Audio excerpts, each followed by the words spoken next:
Upper Peninsula, Michigan, October, 1872. The air, smelling of pine and damp earth, carried the first real threat of winter.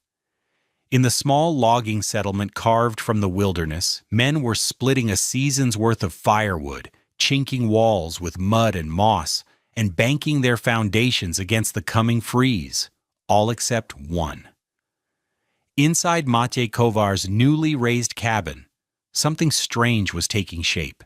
It was not a wall, not a hearth, not a piece of furniture. It was all three at once, a monstrous assembly of fieldstone, clay, and expensive fire brick that consumed nearly a quarter of the single room. It rose from the floor, a blocky, tiered beast of masonry that narrowed as it approached the ceiling. Neighbors, stopping by on the pretense of borrowing a tool or sharing news, would stand in the doorway and stare, their faces a mixture of pity and contempt.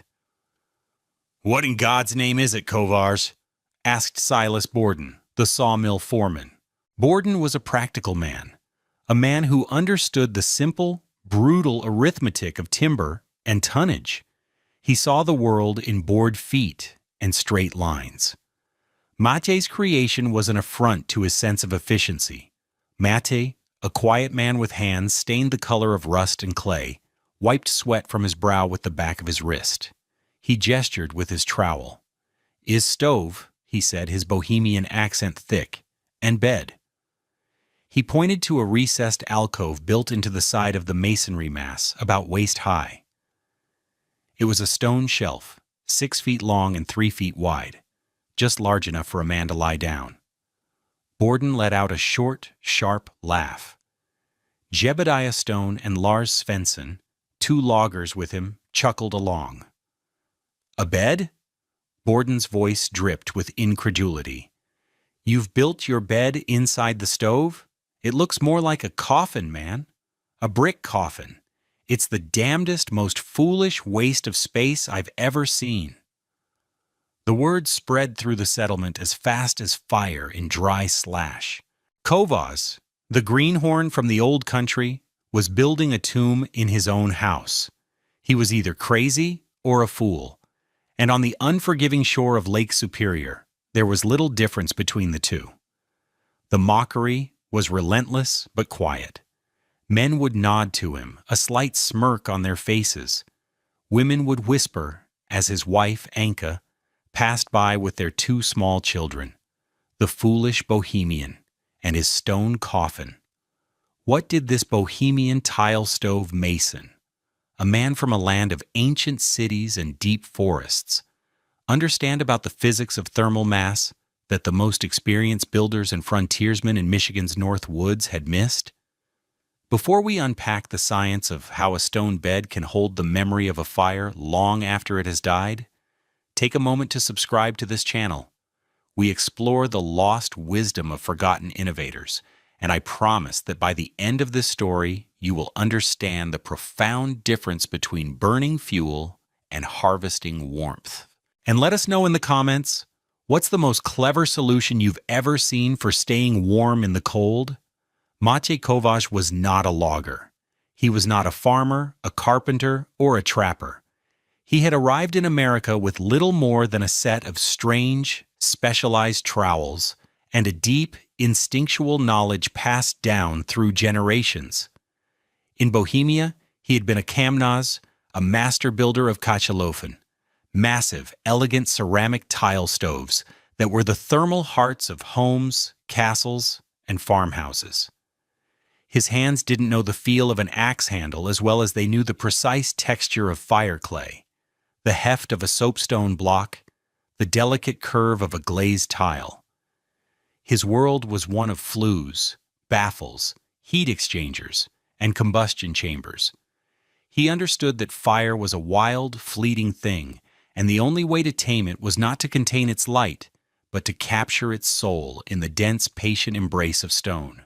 His family's first winter in the Upper Peninsula, in a poorly constructed shack rented from the logging company, had been a brutal education. That winter, the cold was not a force outside the walls. It was a presence inside the room. Mate remembered waking to the sight of his own breath misting in the air, the wool blankets on their bed stiff with a creeping layer of frost that had crept in from the edges. He remembered the basin of wash water by the door, frozen solid by morning, a disk of ice that had to be shattered to be removed. His boots, left by the hearth of the small, ravenous cast-iron stove, were often frozen stiff, the leather as hard as wood. The stove was a tyrant. It demanded constant feeding, roaring to life and turning a small circle of the room into a scorching purgatory, while 6 feet away, the cold held its ground. It burned through a cord of wood in 2 weeks, a monstrous appetite that yielded only a temporary, localized truce with the winter. For his wife, Anka, and their children, Jan and Zofia, it was a season of misery. The children were always bundled, their play confined to the small, scorched floorboards directly in front of the stove. Anka's hands were cracked and raw from the constant cycle of heat and cold. That winter, Mate didn't just feel the cold in his bones. He felt it as a personal, professional failure. He, a master of heat, was being defeated by a crude iron box and thin pine walls. He swore he would not face another winter like it. He would not fight the Michigan cold with the flimsy weapons of the New World. He would fight it with the ancient, patient wisdom of the old. He would build a machine for storing summer. The failure of the conventional frontier cabin was not a failure of effort, but a failure of understanding. The settlers of the Upper Peninsula were masters of wood. They could raise a cabin in a week, felling, notching, and fitting logs with an efficiency that was a marvel of craft. Silas Borden's own home was a testament to this, with tight dovetail notches and a carefully laid stone foundation. Yet even his family shivered through the deep winter. The problem wasn't the structure. The problem was the engine of heat at its center. The cast-iron American stove, a potbelly, a Franklin, or a simple box stove, was a miracle of the industrial age. It was cheap, portable, and could be brought to a roaring heat in minutes. But it was a profound thermal mistake. It operated on the principle of radiant and convective heat. The iron, with a low specific heat capacity, would get incredibly hot, often glowing cherry red. It radiated intense heat in a direct line, scorching anything too close. It also superheated the air around it, which would then rise to the ceiling, creating a powerful convective loop. This hot air would find every tiny crack in the cabin's ceiling and walls and leak out into the frozen world, while simultaneously pulling in drafts of frigid replacement air from below. The result was a room of extreme thermal stratification. A man standing directly beside the stove might have his face burning at 110 degrees Fahrenheit, while the floor by his feet was 40 degrees. The air at the peak of the roof could be 90 degrees, while the corners of the room, where the children slept, hovered just above freezing. The stove created a hot circle, a small island of comfort in a sea of cold. To keep this circle alive required a furious, non-stop consumption of fuel. A typical family would burn through 15 to 20 cords of hardwood in a single winter. A staggering amount of labor translated into fleeting, inefficient warmth. The fire was a flash of lightning, brilliant, hot, and instantly gone. The moment the flames died down, the iron cooled rapidly, and the cabin's temperature would plummet, racing the outside temperature towards zero. The settlers weren't warming their homes. They were merely holding the cold at bay, hour by hour, log by log. They were in a constant losing battle against the laws of thermodynamics. So when Mate Kovács began his work in September, he was not merely building a stove. He was building a fundamentally different argument about the nature of heat. He started with a deep foundation of sand and packed earth, a thermal break from the frozen ground. Upon this, he began to lay courses of local fieldstone, mortared with a special mix of clay, sand, and lime he prepared himself. The outer walls of the structure rose slowly, thick and solid. Silas Borden, watching one afternoon, shook his head. "You're using enough stone for a root cellar, Maciej. It's too slow. Too heavy." Maciej simply nodded, laying another stone. "Must be slow," he said, more to the stone than to Borden. "Heat must walk, not run." Inside the outer shell, he built a small, compact firebox from expensive high-alumina fire brick he'd had shipped from a foundry in Marquette. It was surprisingly small, barely large enough for 2 or 3 split logs. "That little box won't heat a woodshed in July," sneered Jebediah Stone, a man who believed the size of the firebox was a measure of a man's worth. Maciej didn't argue. He just continued his work. The real genius of the structure was invisible, hidden within its mass. From the top of the firebox, he didn't run a straight pipe to the roof. Instead, he constructed a labyrinth of horizontal flue channels that snaked back and forth through the entire structure. The hot gases from the fire, instead of rushing straight up and out the chimney, were forced to take a long, slow, winding journey. They traveled the length of the stove, then dropped down a level, traveled back the other way, and dropped again. The flue path was over 30 feet long, all contained within the masonry block. This was the part that baffled everyone. It violated every principle of chimney design they knew. A good chimney needed a strong, straight draft. Maciej's design seemed engineered to choke the fire. "It'll never draw," Lars Svensson declared, spitting a stream of tobacco juice. "You'll fill your cabin with smoke before you get a flame to catch." Finally, he began to construct the sleeping platform. It was a thick slab of carefully chosen soapstone, laid over the topmost flue channel. The hot gases would make their final pass directly beneath the bed, before finally exiting into a small chimney pipe. This was the feature that earned it the name Coffin. It was an act of madness. Anka watched him, her expression a mix of wifely trust and practical concern. "Maciej, are you sure?" she asked one evening, touching the cool stone of the alcove. "It feels cold, like a cellar wall." "Is cold now," he said, placing a hand over hers. "Tonight we build first fire. Tomorrow you will prove your bread dough on this stone. It will remember the fire." The total mass of the structure was nearly 4 tons. It had cost him a significant portion of their savings and 2 months of back-breaking labor. As he sealed the final joint, the community had reached its verdict. It was Kovar's folly, a monument to old-world ignorance. A place to sleep, Borden joked down at the sawmill, from which a man might never wake up. They laughed, but the laughter was edged with the nervous anxiety of men who knew that a single mistake, a single foolish decision, could mean death in the coming winter. To understand the revolution taking place inside Maciej Kovar's cabin, one has to understand the simple but profound principle of thermal mass. Thermal mass is an object's ability to store heat. Think of it like a battery, but for thermal energy instead of electricity. The key factors are the material's density and its specific heat capacity, the amount of energy required to raise its temperature. Let's compare the two technologies. A typical cast-iron pot-belly stove weighed about 200 pounds. Iron has a specific heat capacity of roughly 0.45 kilojoules per kilogram per degree Celsius. It heats up incredibly fast, and it cools down just as fast. It's a sprinter. It releases its energy in a brilliant, short burst.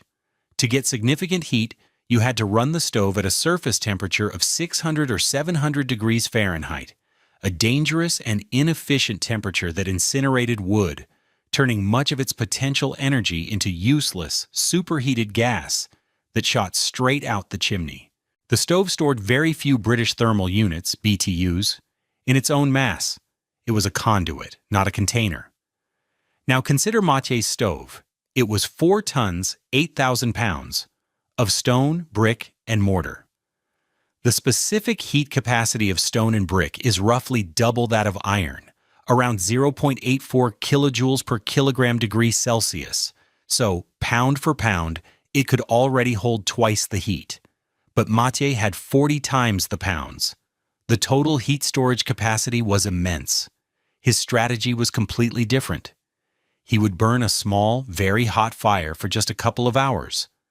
The firebox, lined with insulating fire brick, would reach temperatures over 1,500 degrees Fahrenheit, ensuring complete combustion of the wood and gases. This intense heat would then be forced through the 30-foot maze of flue channels. The hot gases, with nowhere to go but through the maze, would spend a long time inside the stove, and the vast, dense mass of the masonry would act like a sponge, slowly absorbing the heat. By the time the exhaust gases finally exited the chimney, they were barely 150 degrees Fahrenheit. All the useful energy, thousands upon thousands of BTUs, had been transferred and stored in the stone. The stove itself became a massive, gentle radiator. Its surface never got dangerously hot, typically staying between 120 and 170 degrees. It didn't heat the air so much as it radiated a steady, low-frequency infrared energy that warmed the objects in the room: the floor, the furniture, the walls, the people. This created a stable, uniform environment, eliminating the hot and cold spots of the iron stove. The problem wasn't a lack of fire. The problem was a failure to store the fire's memory. Mathieu's stove was a library of warmth, and he was simply checking out a book of heat to read through the long, cold night. In late January, the sky turned the color of lead, and the wind died. An unnatural stillness fell over the forest. Then the snow began. It was not a normal storm. It was a lake-effect siege. For 11 days, a relentless torrent of snow poured from the heavens, driven by frigid air passing over the open, warmer waters of Lake Superior.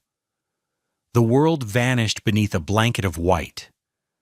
Drifts piled up to the eaves of the cabins.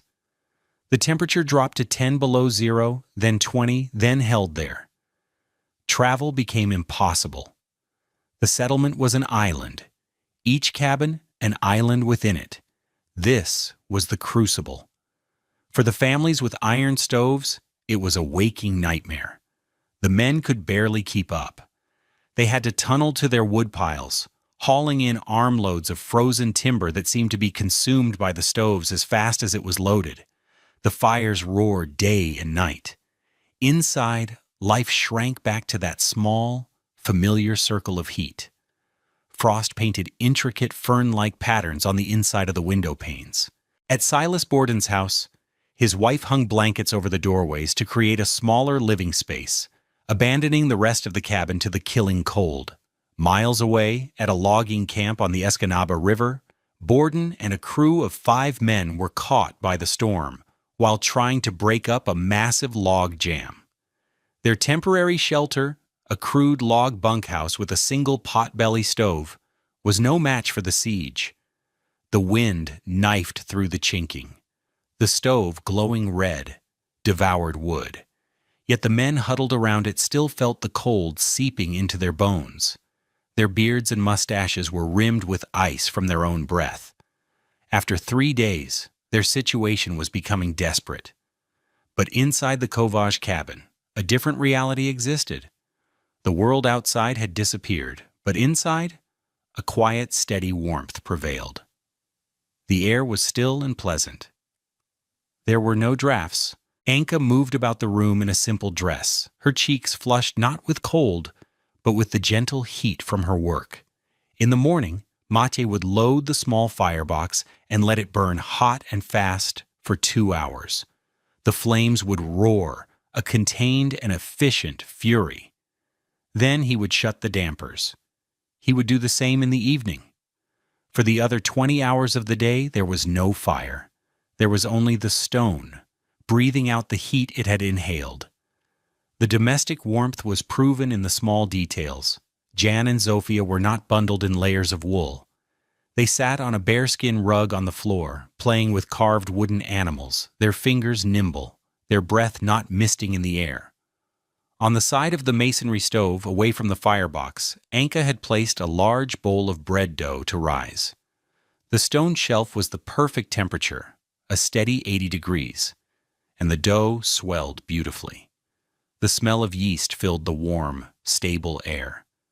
It was a smell of life, of normalcy, a profound defiance of the white wasteland outside.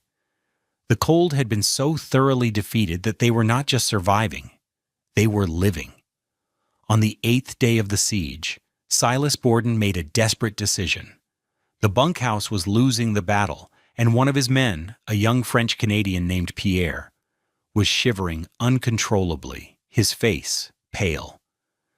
Their main camp was miles away, an impossible journey. The closest light, the closest hope, was the Covage homestead.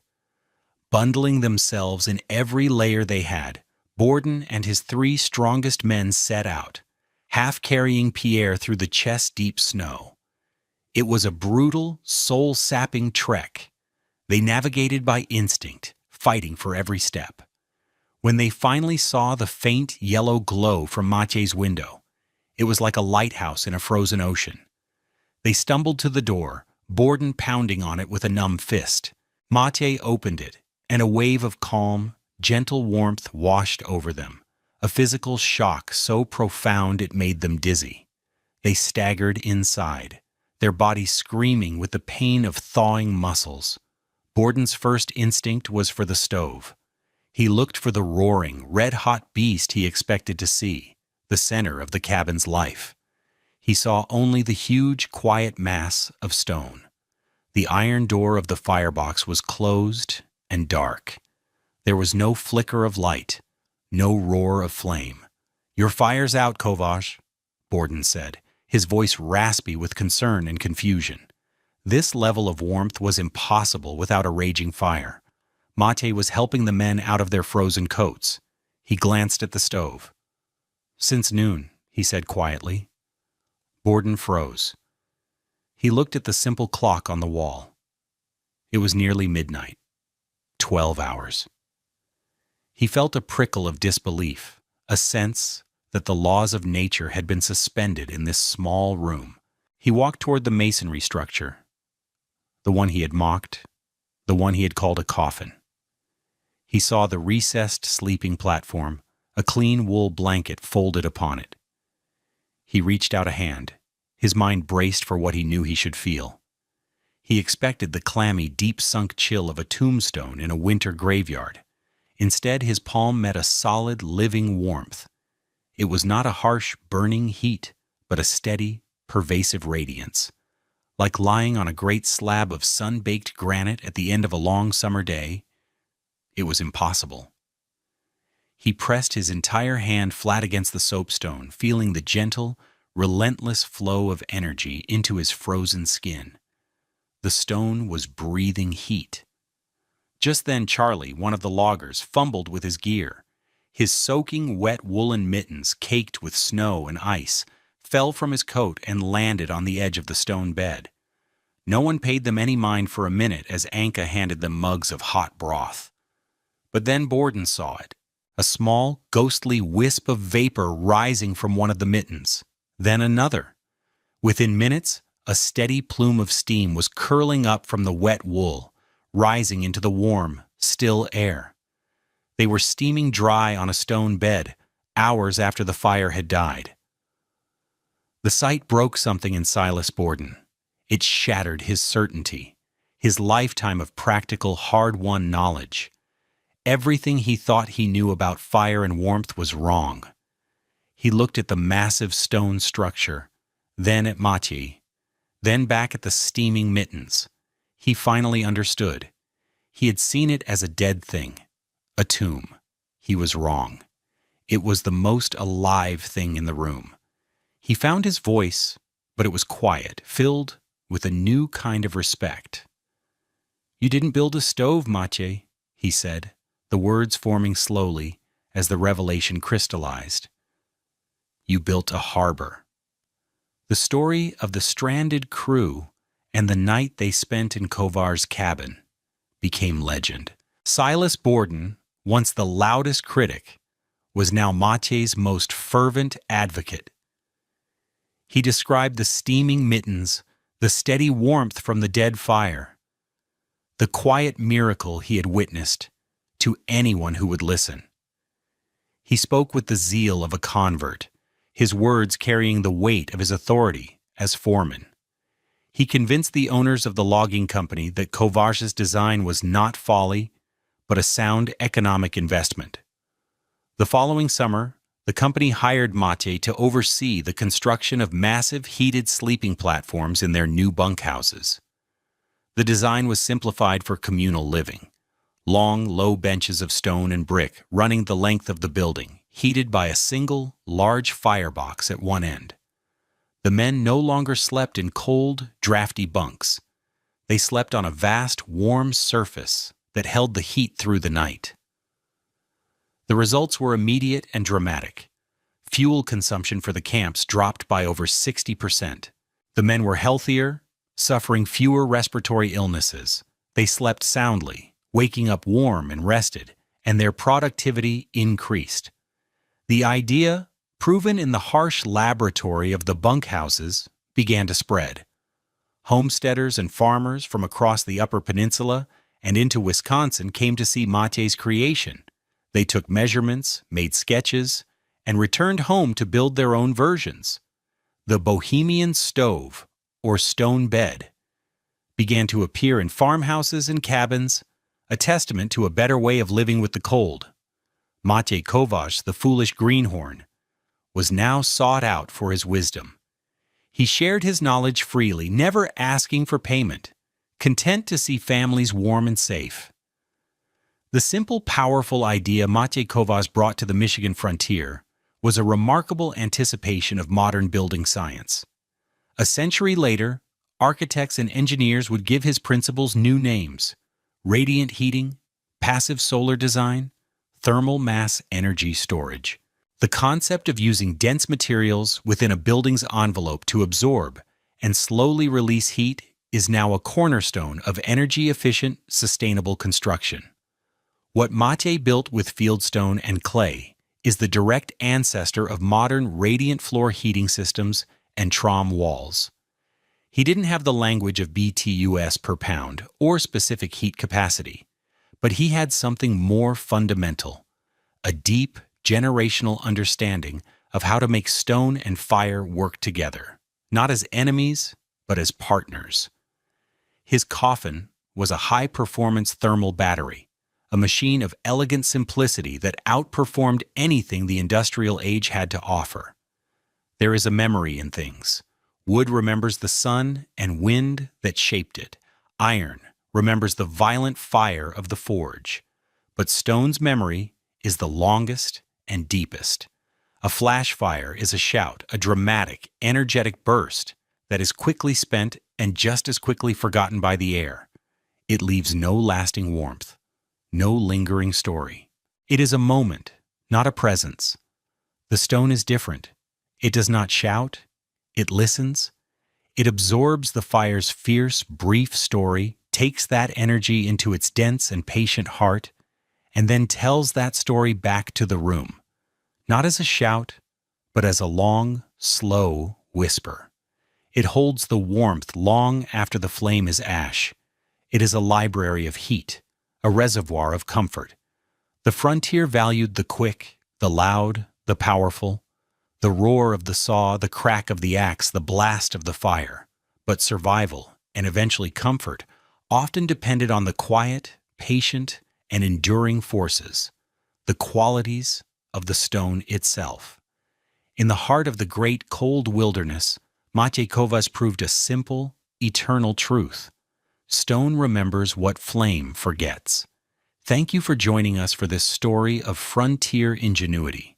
If you found this exploration of thermal science and forgotten history valuable, please like this video and subscribe for more stories like it. Let us know in the comments what other historical technologies you'd like to see us explore. Disclaimer: this video presents a historically inspired reconstruction for educational and storytelling purposes. The characters, names, and specific events depicted are fictional, but the techniques and scientific principles are based on real historical practices. The application of any building techniques should be done in accordance with modern building codes, safety guidelines, and professional consultation. This content does not constitute professional, technical, or legal advice.